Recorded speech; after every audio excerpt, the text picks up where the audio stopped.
Good evening, Annie. Good evening. We want to talk about anti-intellectualism.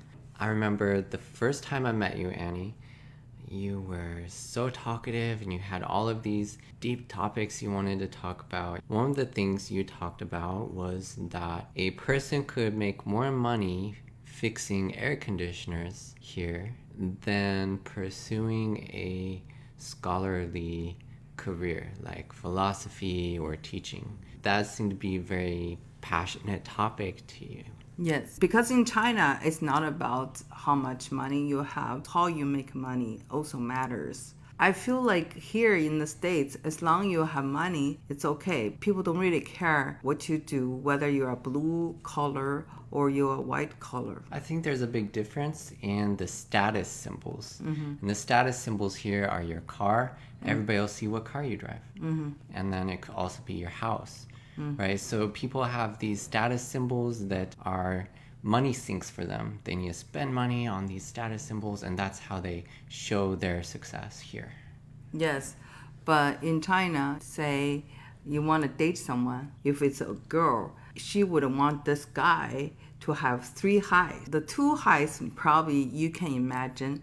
Number 1 is the height, tall, and number 2 is high income. But number 3 is high education. You should have a higher education than me. So that matters. For us, the professors are very respected. But after coming here, I realized professors don't make more money than plumber. That's very shocking. Absolutely. The sophisticated careers are impractical versus money making that just brings more money to pay the bills. Yes, people in China, doesn't matter how much money they make, their parents all want their kids to work in an office setting. Yeah, get out of the sun, don't, make yourself sweaty. No, not like what? that, but just you go to a nice office. You're wearing your high heels, you wear your business suit, be an office lady. So that's form of status in China is the type of job you have. Yes. Okay. And then, of course, the teachers are highly esteemed as well. What other types of careers are highly esteemed? Because here, doctors make a lot of money, but I was surprised that in China they don't necessarily make a lot of money as a doctor. Yes, the medical doctors and lawyers, now traditionally the most respected careers, they're considered professionals.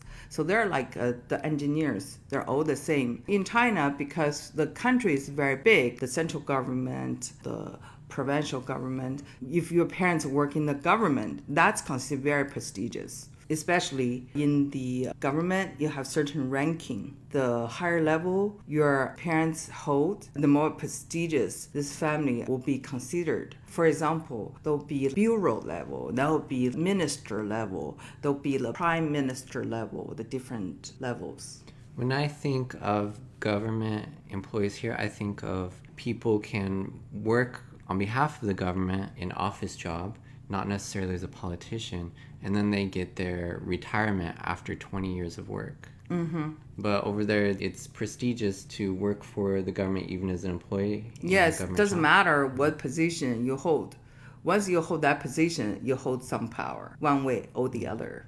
Here, college graduates like to work for big companies like Google, Apple, Nvidia. The same thing in China. The government is the biggest corporation, China Inc. Yeah, another difference in social status. If you work for a state enterprise holding VP or president, that type of position, that's very desirable too. Of course, later, people who work in foreign enterprises, we call the compradors. These people, they often represent the foreign companies making American or British or French salary, which normally are much higher than the salaries in China.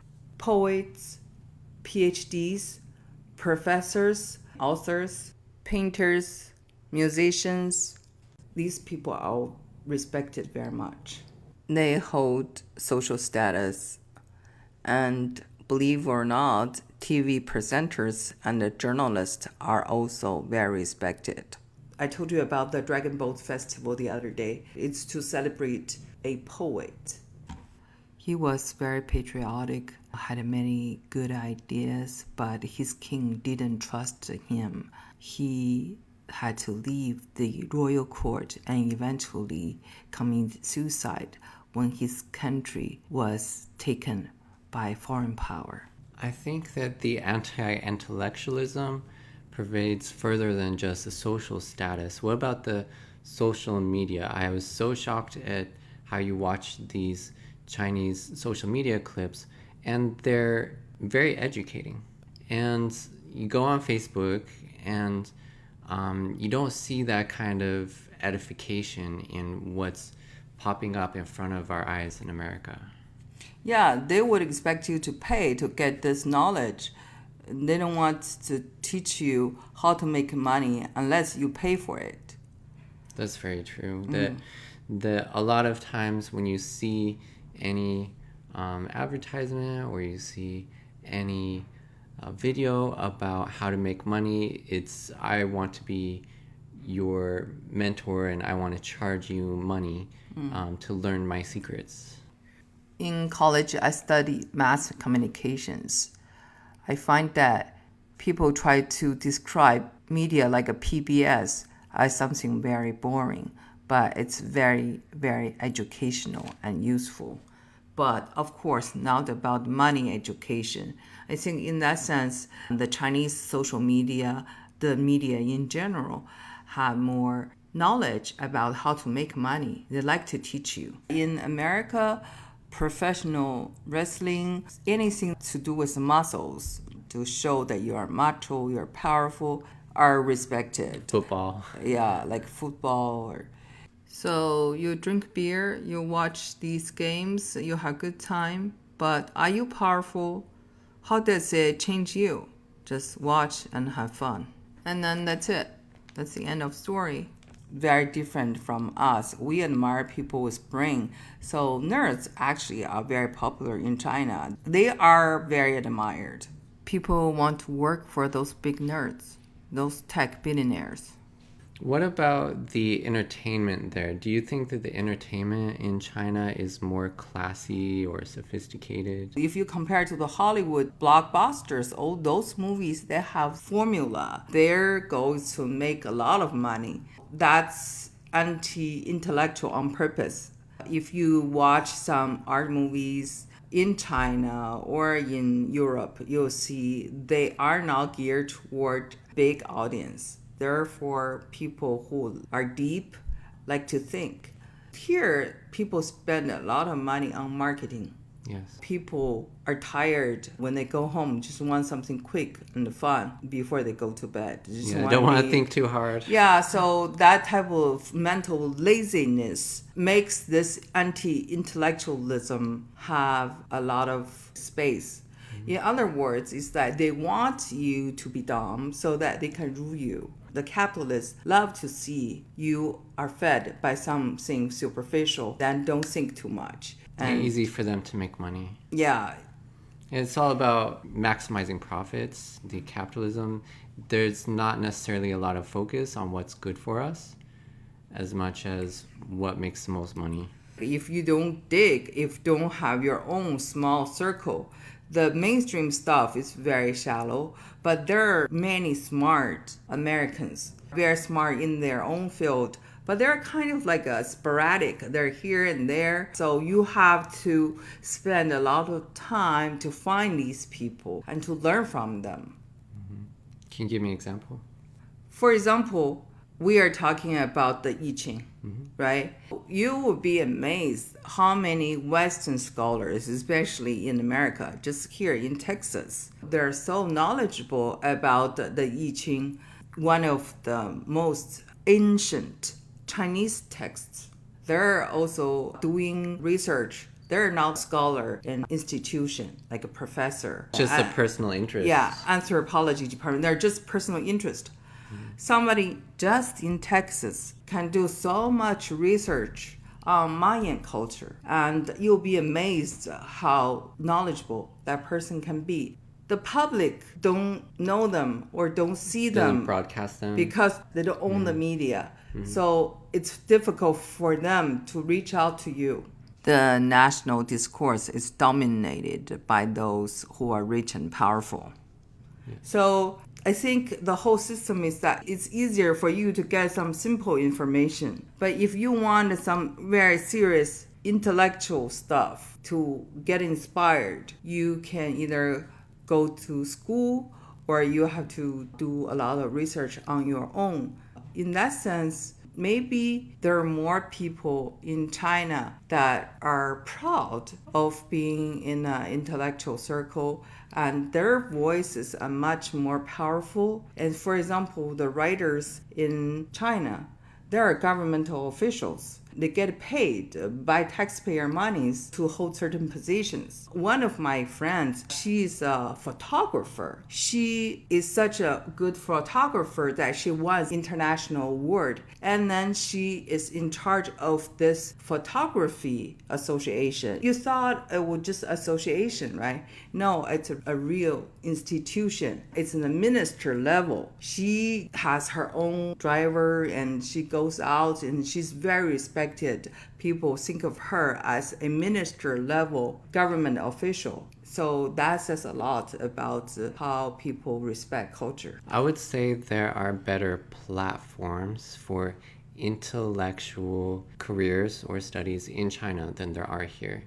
And here you have your hobbyists, you have your professors and their research papers, but they don't have a platform to elevate them as much as they do in China. They don't have a minister level title or pay or privilege for their activities. It's not promoted as much. So there are some think tanks that are used by the government. You can be an expert on this and that, foreign relations, that's about it. If you are interested in, say, photography, it's not going to give you some privilege. And writers, you can be very honored, invited to the White House or to give speeches. But in China, a lot of the poets in the history have been the most important leaders in China. See this Qu Yuan I told you about, who the Dragon Boat Festival celebrates. China's most famous leader, Communist Party's leader, Mao Zedong, he was a poet. Poetry is highly respected in Tang Dynasty and Song Dynasty. So I think that cultural background, that history is important because you carry some of that forward to today. You still preserve some of that respect for these intellectual activities. But here it's like I admire people who are handy because they're so useful. Over there, I would never think of that. How to fix things can be so useful because it's so affordable. Yeah. I remember that I have people help me change my faucet. I paid maybe $10 for the faucet, maybe $5 for the installation. The cost of services here certainly becomes a time or money sink where your home ownership brings on a lot of responsibility, and you either have to spend the time to maintain that house yourself or you have to pay very much for services to maintain your house. That makes me wonder, if you are owning a house, you are also having some liabilities. If you have to really spend a lot of time worry about things like mowing the lawn, fixing the faucet or the pipes, how can you be an intellectual? Exactly, because that intellectualism, it takes some downtime. You need some quiet time, you need some time to think, or if you're an extrovert, you need to go out and you need to be meeting the right people and not stuck at home. Yeah, so if you are stuck by these things and you don't read, that's already difficult to improve yourself, to grow. Another thing is that how are you going to get to know people? I believe the fastest way to success is not through hard work or education, but really through who you know. If you can meet the people higher than you, I'm talking about the social class, the higher the better. If you can cross that a social class to meet people much higher than you, if they can help you, and your success will come much easier than years of studies, years of hard working without recognition. People say, if you work hard, you'll be recognized. A lot of times you work very hard, you don't get recognized. Yeah, and that can be disappointing for people. So you have some of those time sinks when you're working hard. You have the traffic, going to work, the commute, the chores. This absorbs so much time and energy. And how do people find ways to be more intellectual? I find that people will listen to podcasts or audiobooks while they're doing things. And that does help them stay more informed and more educated. It's not a good substitute for really high quality study time, but it is a good effort, at least. Another thing is that the education is so expensive. It blocks a lot of people. They can be very smart, but they don't have the money to go to school or continue to get a postgraduate education. They are stuck somewhere and it's very difficult to move up. Nowadays, if you don't get a college degree, it's very limited. It sure is. I feel useful information actually is very expensive here. And it's hidden. It's hidden, absolutely. And social media makes people lazy. They don't have to search for things. They just have things to entertain entertain them. Rather than to educate them. Yes. In doing that, it can make them dumber. Yes. Unfortunately, also make them content. So they don't have the desire to learn more, to improve themselves.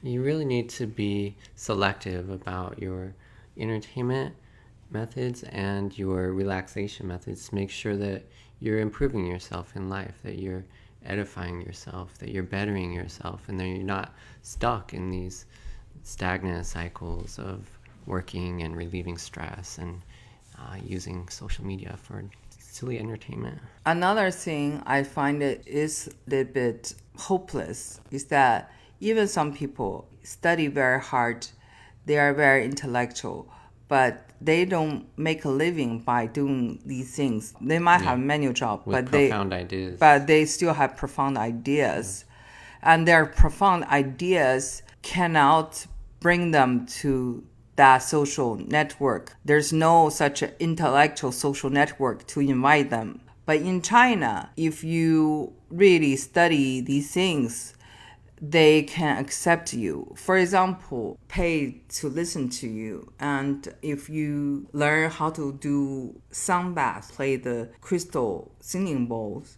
and you can have a concert. So you are very much welcomed in that intellectual circle.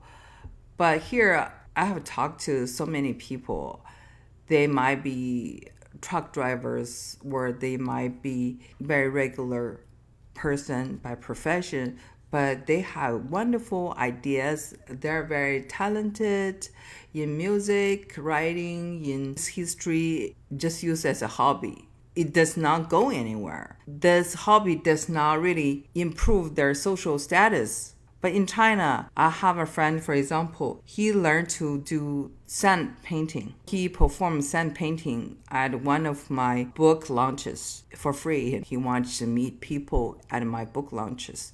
And he did. Then he was invited to perform in the Spring Festival Gala. He's becoming a very famous sand painter and has a lot of students. I see that with my own eyes, how his life has transformed.